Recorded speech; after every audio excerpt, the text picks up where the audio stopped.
The warning lights flashed red across Jake Morrison's control panel.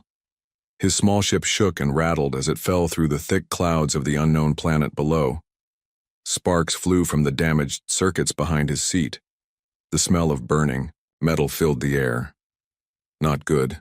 Not good at all, Jake said to himself as he fought with the controls. The steering wheel would not respond properly. The engine was making strange grinding sounds that meant big trouble. Jake had been flying alone for 3 weeks. His mission was simple: check out this ice planet at the edge of human space and report back to Earth Command. Nobody expected to find anything interesting on Kepler 438b. The planet was too cold and too far away for most people to care about. But everything went wrong when a massive solar storm hit his ship 2 days ago. The blast of energy from the nearby star fried most of his equipment. His navigation system died first, then the communication array went silent. Now the main engine was failing too. The planet grew larger in his front window. It looked like a giant white ball covered in ice and snow. No cities, no lights, no signs of life anywhere. Just endless frozen wasteland stretching in all directions. Jake pulled back on the controls, trying to slow down his descent. The ship's computer kept beeping warning sounds at him. Altitude dropping too fast, engine power at 15%, hull temperature rising to dangerous levels. "Come on, baby, stay together just a little longer," Jake whispered to his ship. He had been flying the Falcon's Edge for 5 years. She was old but reliable, and she had never let him down before. The ice surface rushed up to meet him. Jake could see his reflection in the smooth white ground below. At the last second, he managed to level out the ship's nose. The Falcon's Edge hit the ice hard, bounced twice, then skidded forward in a long straight line. Ice and snow sprayed up on both sides as the ship carved a deep trench across the frozen surface. Jake's teeth rattled in his head from the impact.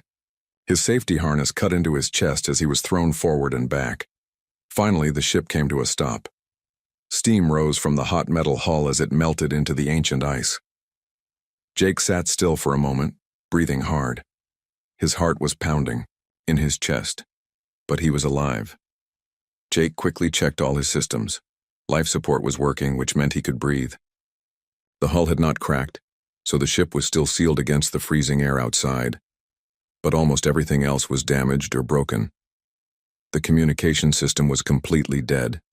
He could not call for help or tell anyone where he was. The engine would need major repairs before it could work again. His food supplies would last maybe 2 weeks if he was careful. Jake put on his thick environmental suit and opened the airlock. The cold hit him immediately, even through the insulated fabric. The suit's display showed the outside temperature was -40 degrees. The air was thin but breathable for humans. He stepped out onto the ice and looked around. The crash site was in the middle of a vast frozen plain that stretched to the horizon in every direction. No mountains, no rocks, no anything except white ice and pale blue sky. But something was strange about the ice near his ship.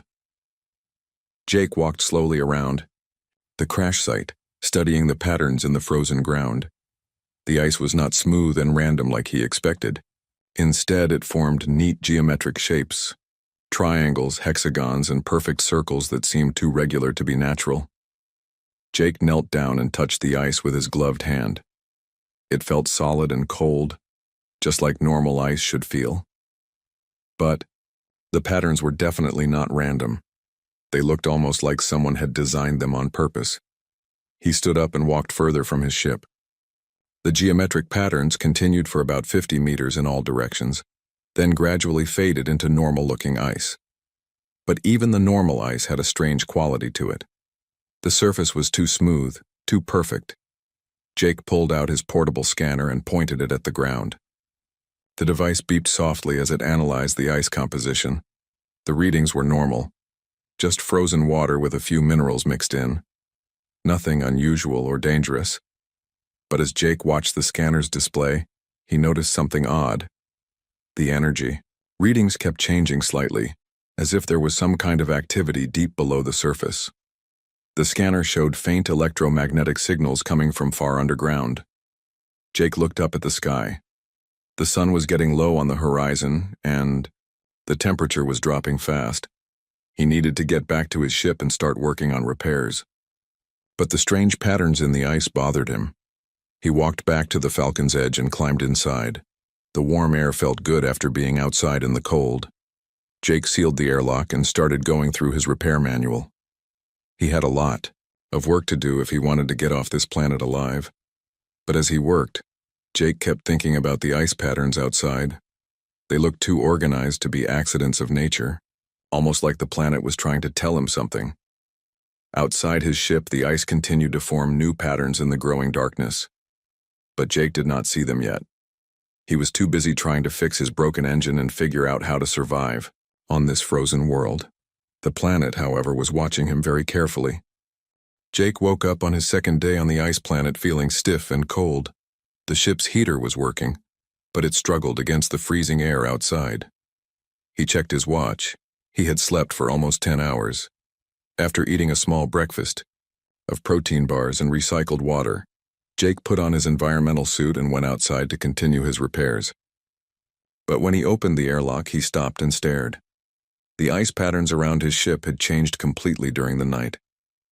Where yesterday there had been simple triangles and circles, now there were complex spirals and star-shaped designs.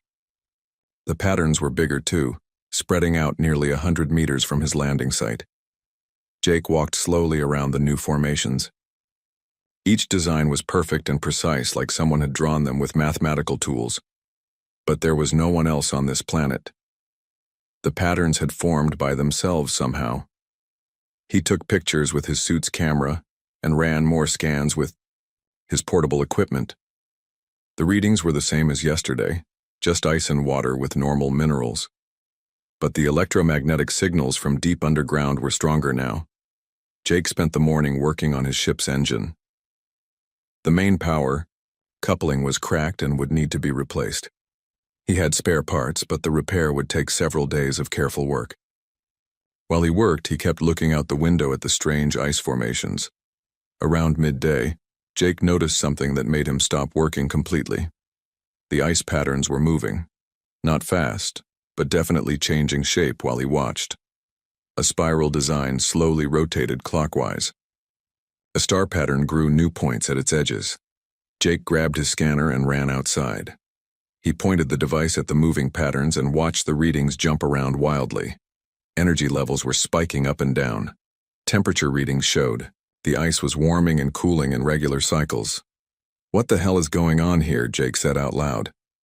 His voice sounded strange in the thin air. He spent the rest of the day studying the moving ice. The patterns seemed to respond to his presence. When he walked close to them, they moved faster. When he backed away, they slowed down. It was like the ice was aware of him somehow. That night, Jake could not sleep. He sat at his ship's window and watched the ice formations change in the darkness. Pale lights flickered under the surface, following the geometric patterns like electricity running through circuits. The lights reminded Jake of the aurora displays he had seen on other planets. But these lights were different. They pulsed in regular rhythms, almost like a heartbeat, and they seemed to be getting brighter each hour. On his third day, Jake made a discovery that changed everything. While scanning the ice with his equipment, he detected a faint radio signal coming from deep underground. The signal was very weak, but it had a clear pattern. Short pulses followed by long ones, repeating over and over. Jake connected his scanner to his ship's computer and ran the signal through analysis software. The computer worked for several hours, breaking down the pattern into smaller pieces. Finally, it displayed a result that made Jake's hands shake. The signal was mathematical. Prime numbers, then squares, then the Fibonacci sequence. Someone or something was broadcasting basic mathematics through the ice. Jake sat in his pilot's chair and tried to make sense of what he had discovered. Mathematics was considered a universal language, something that any intelligent species would understand. If aliens wanted to communicate with humans, they might start with simple math problems. But the signals were coming from inside the planet itself. That meant either there was an advanced civilization living deep under the ice or the planet itself was somehow intelligent. Jake decided to try an experiment. He connected his ship's communication array to the ice using a long cable. The communication system was damaged, but it could still send simple radio signals. Jake programmed it to broadcast the first 10 prime numbers. He waited for 1 hour. Then his scanner detected a response from underground. The signal sent back the next 10 prime numbers in the sequence. Jake's heart started beating faster. Something down there was definitely intelligent, and it was trying to talk to him. He sent a more complex pattern, the mathematical constant, pi to 20 decimal places. The response came back in 30 minutes. Pi to 50 decimal places. Jake laughed out loud despite his fear. Whatever was under the ice was not only intelligent, it was showing off. It was proving that it understood mathematics better than he did. Over the next few hours, Jake and the underground intelligence exchanged increasingly complex mathematical concepts, square roots, calculus problems, even some basic physics equations. Each time the responses came back quickly and correctly, but Jake wanted to try something more than just math. He thought about how to represent simple concepts using only numbers. Finally, he decided to send a pattern that showed the distance from his planet Earth to its sun, using the wavelength of hydrogen as a measuring unit. The response that came back made Jake sit down hard in his chair. The signal contained the distance from this planet to its sun, also measured in hydrogen wavelengths. But it also included distances to 12 other stars in the local area. The intelligence under the ice was not only smart, it knew detailed information about nearby star systems, information that Jake's own people did not have. As night fell on his third day, Jake watched the lights under the ice grow brighter and more complex. The patterns now covered an area of several kilometers around his ship. The electromagnetic readings were off the charts. Jake realized that his arrival had woken up something that had been sleeping under the ice. Something ancient and powerful that had been waiting for someone to talk to, and now it was fully awake and paying attention to him. He checked his food supplies again. 8 days left if he was careful. His engine repairs were going slowly, and he still could not send a distress signal to human space. He was completely alone on this frozen world with an alien intelligence that seemed friendly so far, but Jake had no idea what it really wanted from him. The lights pulsed brighter under the ice, and new patterns began forming in the darkness around his ship. The alien intelligence was trying to tell him something important. Jake just hoped he would be smart enough to understand it. On his 4th day, Jake was running out of time and patience. His food would last maybe a week more, and his engine repairs were not going well. The power coupling he needed to fix was more damaged than he first thought. Even if he could repair it, he was not sure the engine would have enough power to escape the planet's gravity. But the alien intelligence under the ice kept trying to communicate. The mathematical exchanges were getting more complex, but Jake wanted to move beyond numbers. He needed to find a way to have a real conversation. The breakthrough came by accident. Jake was frustrated with a broken tool and started banging it against the ice outside his ship. 3 short taps, 3 long taps, 3 short taps, the old Earth distress signal called SOS. The response was immediate. The entire ground around his ship vibrated 3 times, paused, then vibrated 3 more times in a longer pattern, then 3 short vibrations again. The ice was copying his signal exactly. Jake's eyes went wide. He tapped a simple rhythm on the ice. Short, short, long, short. The ground vibrated the same pattern back at him. Then it added something new. Long, long, short, long.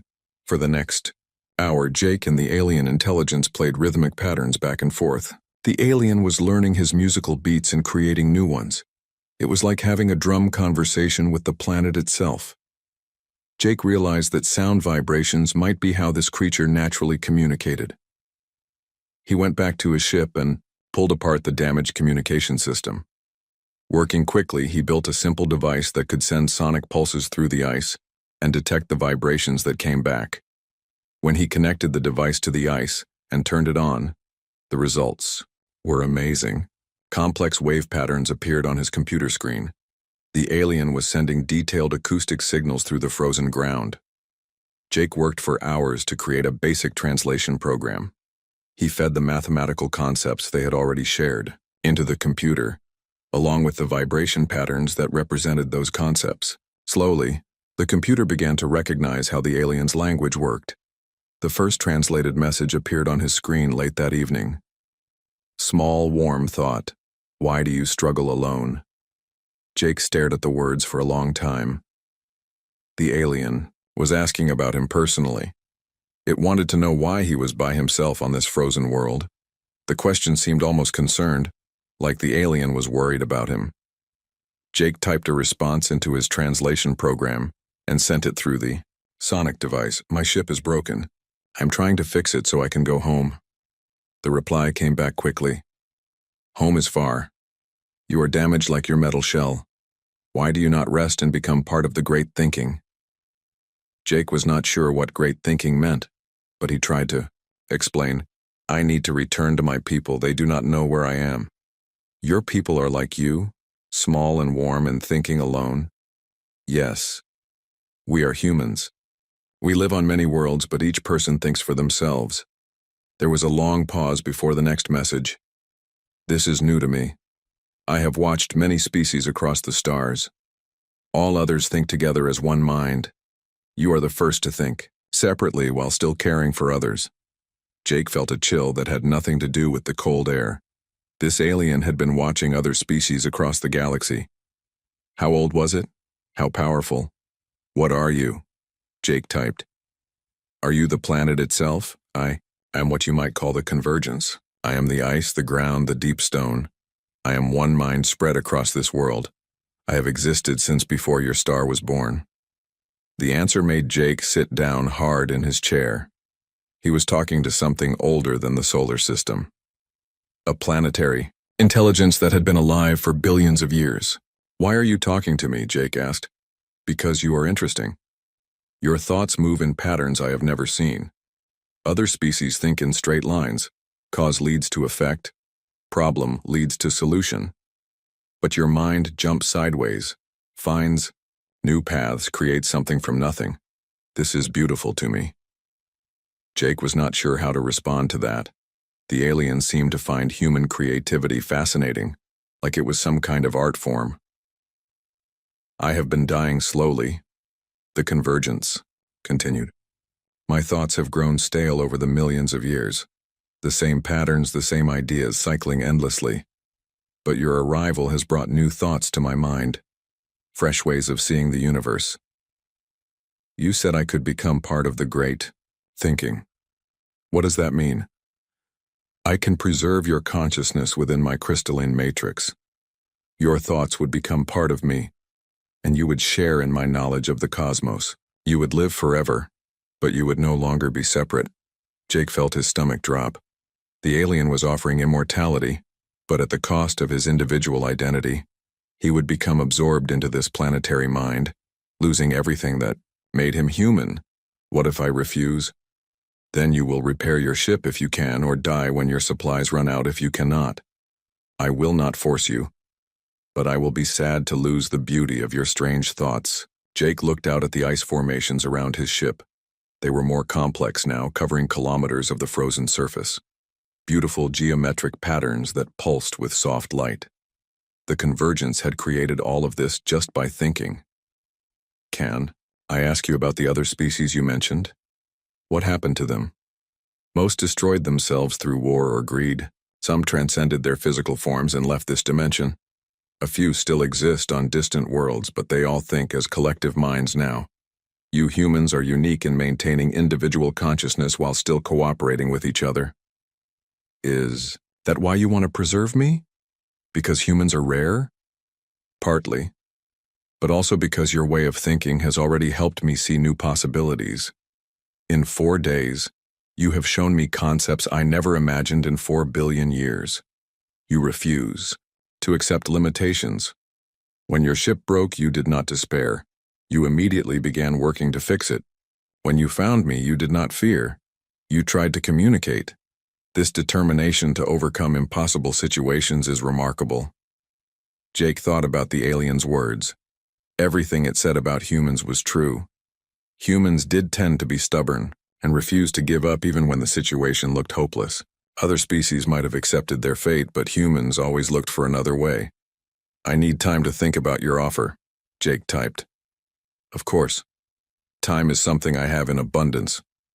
But know this, your presence here has already changed me. Whether you choose to join with me or return to your people, I will not forget what you have taught me. The lights under the ice pulsed gently, and Jake felt strangely comforted. The convergence was alien beyond his understanding, but it seemed genuinely fond of him. Jake looked at his repair work and his dwindling supplies. He had maybe 6 days of food left and his engine was still broken. The logical choice would be to accept the alien's offer and live forever as part of its vast mind. But something deep inside Jake rebelled against that idea. He was human, and humans did not give up their individuality easily. There had to be another way. There was always another way. Jake spent most of the night thinking about his impossible situation. The convergence wanted to save him by absorbing his consciousness into its vast mind. But that would mean the end of Jake Morrison as an individual person. He would become just another voice in the planetary intelligence, his human perspective diluted among billions of years of alien thoughts. On the other hand, his food would run out in 5 days. His engine repairs were not going well, and even if he fixed the ship, it might not have enough power to reach space. The smart choice would be to accept the alien's offer and live forever. But Jake had never been accused of being smart when it came to accepting defeat. There has to be another option, Jake said to himself as he worked on the engine. Humans always find another option. Around midday, Jake had an idea that was either brilliant or completely insane. He connected his sonic communication device to the ice and sent a message to the convergence. I have a proposal for you.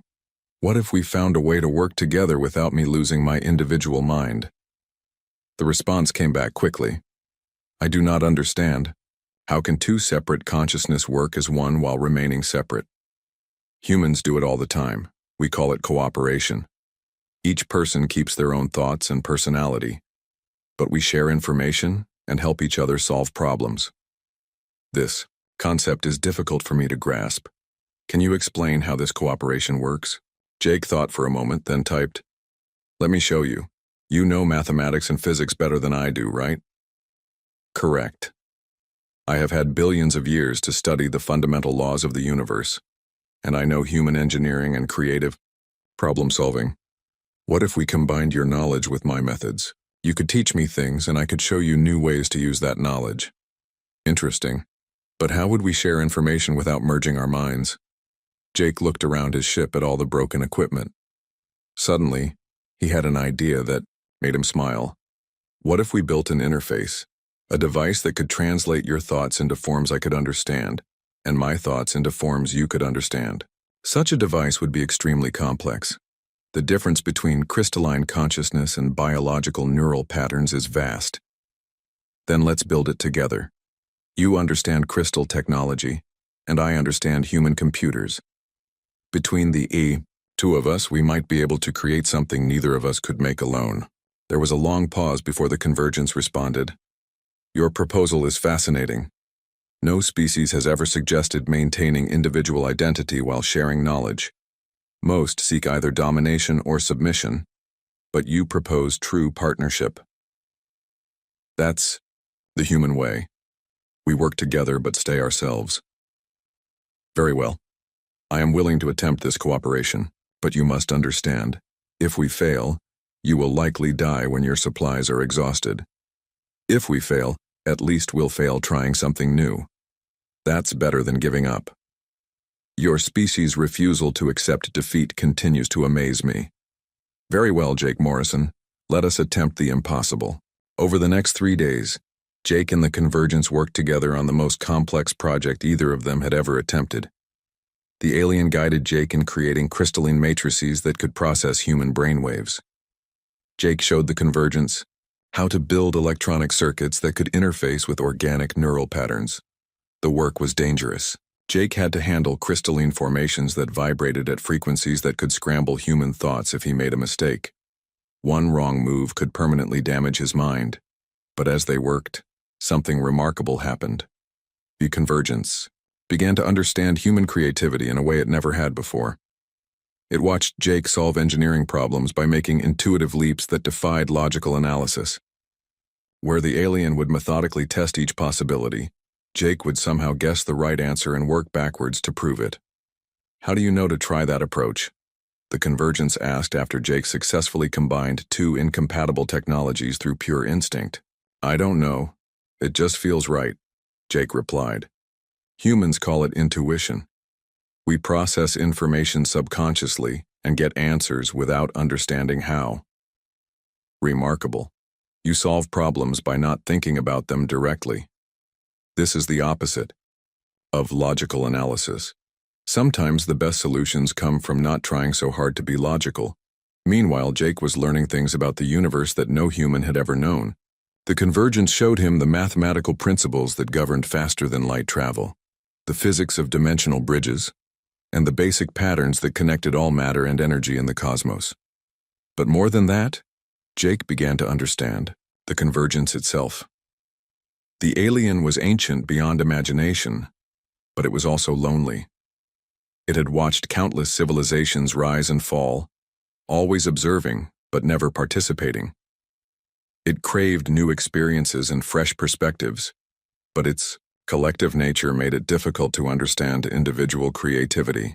You've been alone for so long, Jake said during one of their work sessions. No wonder you want to preserve other minds. You're not trying to destroy individuality, you're trying to save it. Yes, I have watched so much beauty disappear when species die out. Art, music, unique ways of thinking, all lost forever. I hope to preserve some of that beauty within myself. But preserving something by absorbing it changes what it is. A flower is beautiful in a garden, but not so beautiful pressed between the pages of a book. Another of your creative insights. I had not considered that preservation might destroy the very thing I wished to preserve. By the end of the third day, they had created something unprecedented, a hybrid interface that allowed two completely different types of consciousness to communicate while maintaining their individual natures. The device looked like a combination of human electronics and alien crystal formations, neither fully organic nor fully mineral.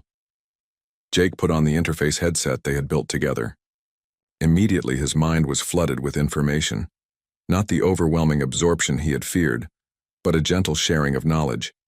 He could access the Convergence's vast memory without losing his own thoughts. At the same time, the Convergence experienced human consciousness for the first time. It felt Jake's emotions, his memories of Earth and family, his determination to find a way home. But most importantly, it experienced hope, the uniquely human ability to believe things could get better, even when they looked impossible. This is extraordinary, the Convergence said through their shared connection. I can see through your perspective without becoming you, and you can access my knowledge without losing yourself. It's working, Jake said, grinning despite his exhaustion. We actually did it, we found a third option. Indeed.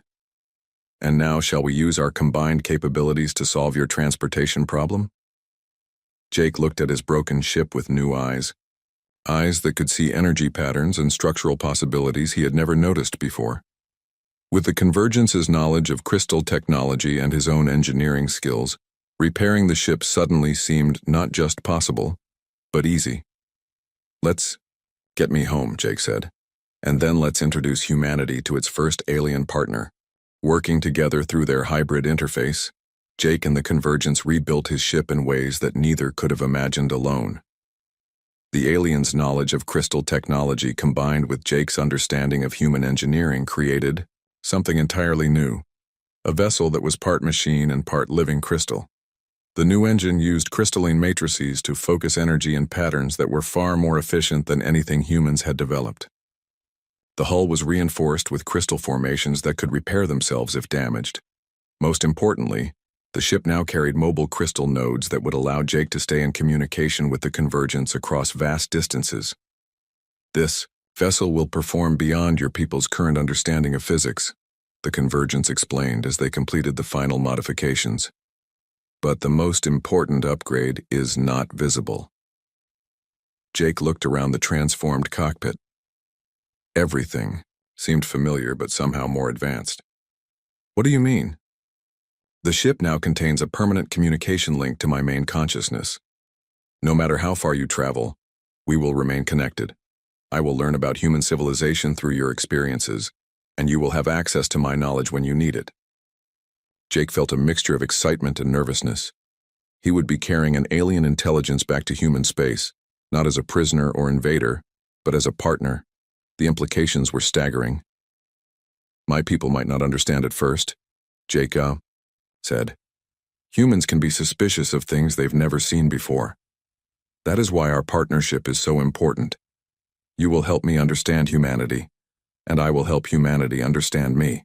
Together we can build trust between our species. Jake ran his final system checks. Everything showed green. The crystalline engine hummed with more power than his original ship had ever possessed. The communication array was not only repaired, but upgraded with alien technology that could send messages across interstellar distances. I have one more gift for you, the Convergence said. Through their shared interface, Jake suddenly had access to detailed maps of the local galaxy, star, positions, habitable planets, the locations of ancient ruins and abandoned technology that humans had never discovered. This knowledge represents millions of years of observation, the Convergence explained. I offer it freely to humanity as a sign of good faith. Your species' creativity combined with this information could advance your civilization by thousands of years. Jake looked at the vast database of galactic knowledge now available to him. Star charts that would guide humanity to new worlds. Scientific principles that could revolutionize technology. The locations of other intelligent species scattered across the galaxy. Why are you giving us so much? Jake asked. What do you want in return? Friendship. For the first time in my existence, I have found minds that can surprise me, challenge me, and teach me new ways to think. I do not want to conquer or control humanity. I want to learn from you. Jake initiated the launch sequence. The crystalline engine powered up with a sound like singing crystal. The ship lifted off the ice smoothly, rising through the planet's atmosphere without the violent shaking that had marked his crash landing. As he reached orbit, Jake looked back at the ice world below. The entire surface was now covered in geometric patterns that pulsed with soft light, the Convergence's way of saying goodbye. The patterns were beautiful and complex, unlike anything humans had ever seen. Will I see you again? Jake asked through their connection. Part of me travels with you now, the Convergence replied. And someday when your people are ready, I hope some of them will come back to visit me. I have much to show them, and much to learn from them. Jake set course for the nearest human colony, a mining station 3 weeks away at normal speed. But with his new crystalline engine, the journey would take only 5 days. He would arrive with an incredible story, and proof that would change humanity forever. During the journey, Jake and the Convergence continued their partnership. The alien helped him understand the advanced technology now integrated into his ship. Jake shared stories and memories of human culture, helping the ancient intelligence understand concepts like art, music, love, and hope. Your species creates beauty for its own sake, the Convergence observed after Jake showed it images of Earth's great artworks.